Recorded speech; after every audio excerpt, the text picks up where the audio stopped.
Assalomu alaykum.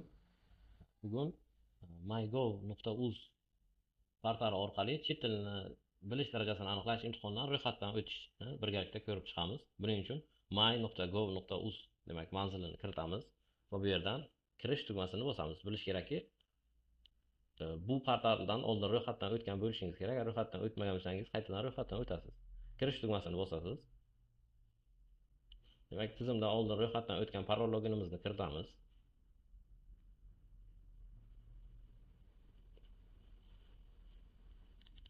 Siz mana birinchi sahifadan mana sohalar degan qismida ta'lim sohasi bor.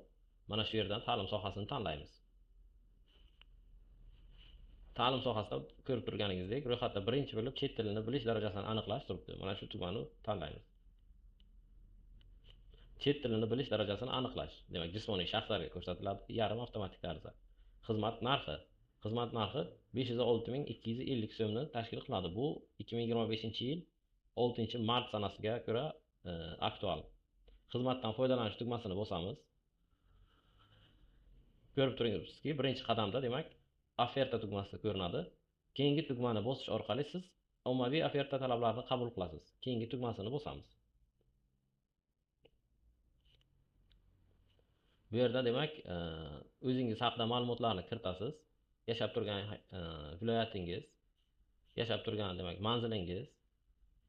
Bu yerda da yashash manzili avtomatik tarzda mana quyida kiritilganini ko'rishingiz mumkin va telefon raqami ham avtomatik tarzda ko'rinadi. Keyingisi tugmasini bosamiz. Bu xorijiy tilni tanlash uchun demak oxirgi qadamlardan biri hisoblanadi. Xorijiy tilni quyidagi ro'yxatdan tanlashingiz mumkin. Bizning holatda masalan ingliz tilini tanlab, demak test topshirish hududi. Ya'ni siz qaysi hududda joylashgan demak test markaziga borib imtihonni topshirishingizni anglatadi. Biz Buxoro viloyatini tanlaymiz. Test sinov sanasi. Test sinovi hozir 6-mart kunida demak 3 ta sana taklif qilinyapti. Bu 5-aprel, 26-aprel va 10-may sanalari. Kelinki mana 26-aprelni tanladik. Sinov darajasi. Sinov darajasi ingliz tili uchun demak O'zbekistonda multi level tanlanadi. Marhamat.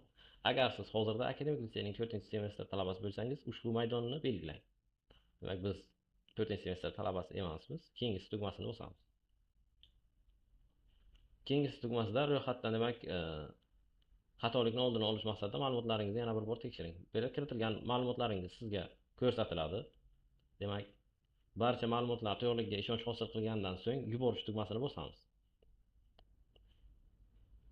Yuborish. Demak, agar onlayn xizmatlaringiz birinchi marta yuborilgan bo'lsa, yangi invoice variantini tanlang. Yangi invoice demak bu arizani barchamiz birinchi marta to'ldirayotganligimiz sababli yangi invoice olish tugmasini tanlaymiz. Yuborish mana.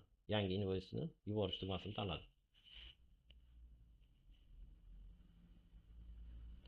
Qo'yish xizmatidan foydalanish uchun to'lovni amalga oshirishingiz kerak. Quyidagi to'lov usullaridan birini tanlab, to'lovni amalga oshiring. Qo'yish. Boshqa saytlar orqali to'lovni bo'lib to'lash, boshqa ilovalarda to'lov, karta orqali to'lov.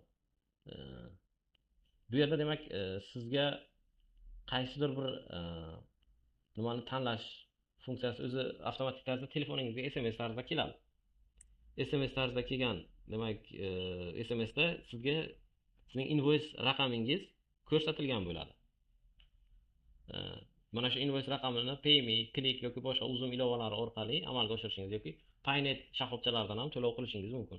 Keyingi biz QR kod orqali to'lovni demak tanlasak, mana QR kodni skaner qilib bemalol to'lov qilishingiz mumkin. Boshida demak to'lov summasini aytib o'tdik. Keyinroq to'lash tugmasini bosamiz. Demak, bu yerda arizamiz to'lov jarayonida qilib ko'rindi. Marhamat qilib arizani ochib ko'rishingiz ham mumkin. Ariza raqami, hamma ma'lumotlaringiz, mana QR kod. Agar bu yerdan boshqa usul bilan to'lamoqchi bo'lsangiz, agar boshqa usulni tanlaysiz. Mana muddat kun to'lov uchun 38 kun beryapti bizga. To'lov summasi, batafsil ma'lumotlarni ko'rishingiz mumkin. E'tiboringiz uchun rahmat. Salomat bo'ling.